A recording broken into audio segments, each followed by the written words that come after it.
Hi, my name is Don Schmitt. I'm an interior designer in Cleveland, Ohio.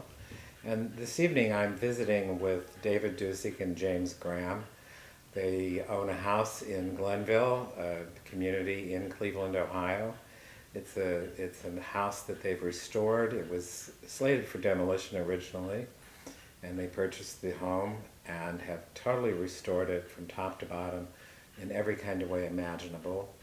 And in keeping with their love of fine old homes and the culture and the style of living that implies, they've shared their home with the community over the years since they've restored it, having many charity events here to raise money for different organizations and also to help improve the image of Cleveland as a viable city to live in. David also is on the Cultural Gardens project, very much involved in restoring the cultural gardens in Cleveland on Martin Luther King Parkway. So I'm here tonight to chat with them about their life in Cleveland and their home and how they feel about living here. Thanks for inviting me in and allowing me here tonight to share with people more about you. James, why don't you start? I know I remember that in the beginning when you were interested in this home, it resonated for you in a lot of ways because you had seen it as a child or as a young man. Actually, as an adult, a young adult, I drove through the neighborhood on numerous occasions, and the house was in terrible shape, but something about it was still somehow attractive. I don't know if you remember the first time we actually got to look at it, you were with us, and this first floor was completely boarded up, so there was no natural light in here. We had to go through and with flashlights I do remember. to get a sense of what it might look like if it was fixed up. And you had determined, though, before it became available, you had an idea that it would be a home you would be interested in living in and owning one day, and then it happened, which is pretty cool. Talk about serendipity. And David, you have such an interest in landscape and gardening and all of that, and you've turned the garden, the grounds to your home into a magnificent garden that is a very big part of the beauty of the exterior of this home. Now, with that background, what is it that's happening with the cultural gardens now? Because I know you're involved in that, and I'd like to hear more about that. Where is that project now? Well, this year there's 2 brand new gardens in the works, and 2 existing are adding additional features such as fountains, landscaping.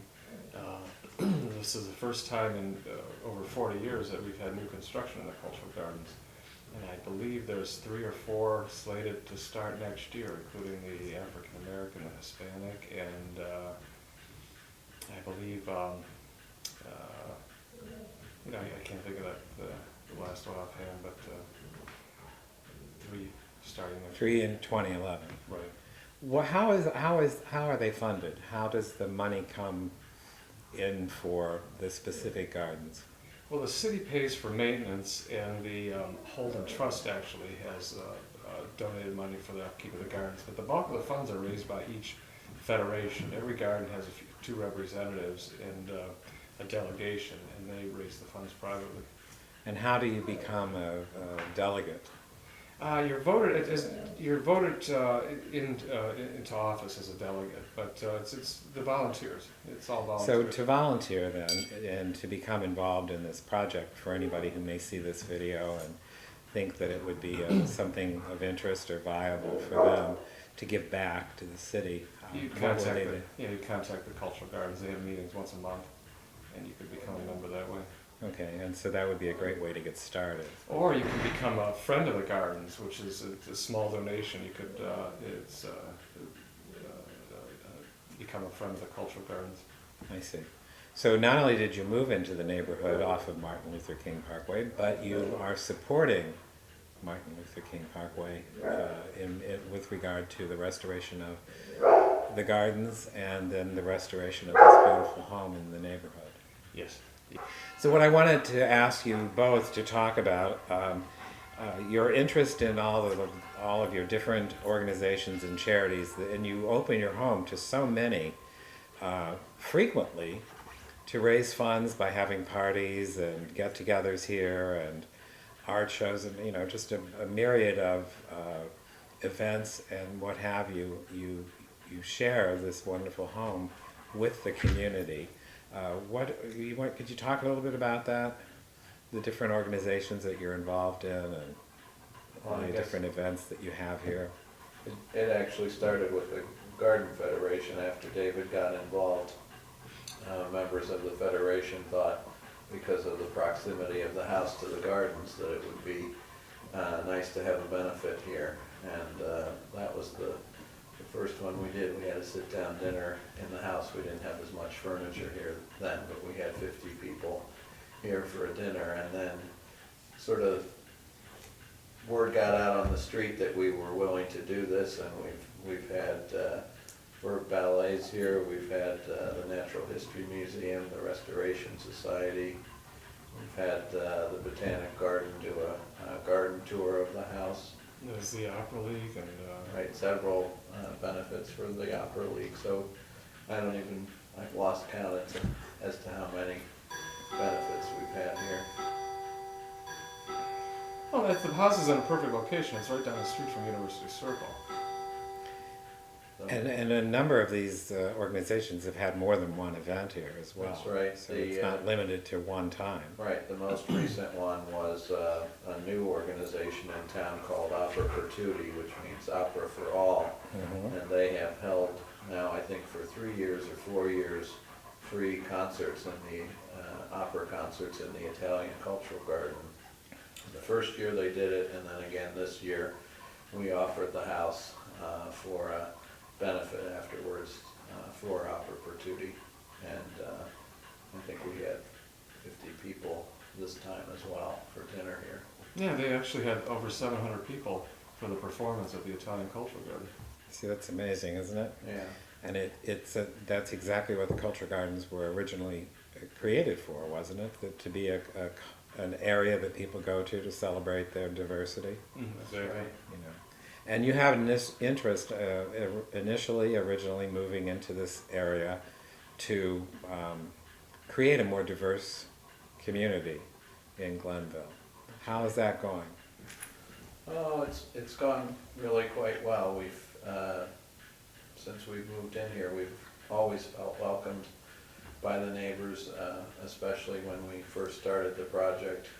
We took a house that was arguably the worst house in the neighborhood, boarded up and slated to be demolished, and well, it took longer than we expected, but people could see we were moving in the right direction, and so many people would stop by even if they didn't live in the neighborhood anymore, saying, oh, we grew up here and we're here visiting so-and-so, and we never thought we would see that house fixed up again. So really a great sense of welcome in the neighborhood. So and you brought a great deal of vitality to the neighborhood, a renewed sense of pride in this particular area of the city. Mm-hmm. There's so many fine old homes here. Yeah, even Nietzsche has a good part in getting us out in the neighborhood. David especially spends a lot of time meeting and talking with neighbors when he walks the dog throughout the neighborhood. So you've become very much an integral part of your neighborhood. That's true. With regard to restoration and just a general sense of well-being and lifestyle.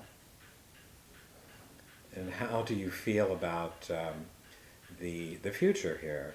Do you think that your investment, your desire to do this is going to be not only beneficial to you in a personal kind of way, but do you think that there's a value to this kind of investment for the future? How do you feel about that with regard to this project that you've taken on? Well, I think the neighborhood's getting a lot more attention now. Case Western Reserve is offering employees a down payment, or I think it's $10,000 to move into the neighborhoods. adjacent to the University Circle area. And it's a perfect area. You know, you have easy access to I-90, which is 2 minutes away. Mhm. You can go east or down. You can be in downtown in 5 minutes. Out east, you know, just a few minutes. Plus, you're right down the street. You got from the cultural gardens, all the museums, the institutions, the schools. It's a perfect area. So the revitalization here has not stopped with you. It's still happening, and more people are expressing interest in coming into this Right. area to be part of it. I admit it slowed down because of the economy, but Mhm. I'd also say that we haven't witnessed the kind of foreclosure, board up epidemic that other parts of the city has. And I think it's because there's a real sense of community and home here, that people have a great deal of pride in where they live, especially right in the historic district. So I've been pretty happy that the neighborhood has survived the way it has through the downturn. So it is. So it's a very positive. The story has a positive ending in the sense that you bought this house at a time that the economy was supposedly booming, and in the downturn you find yourself in just the right place. That's right. Yeah, You know, where you feel secure and confident about the future, in spite of the news to the contrary. So I think that's one of the strong points about living in a city like Cleveland, is that there are opportunities here to grow. And I think this is a very good example of that opportunity that we find in this city. So I want to thank you so much for allowing us to visit with you tonight and share your house with us. Thank you. Thank you. Thank you.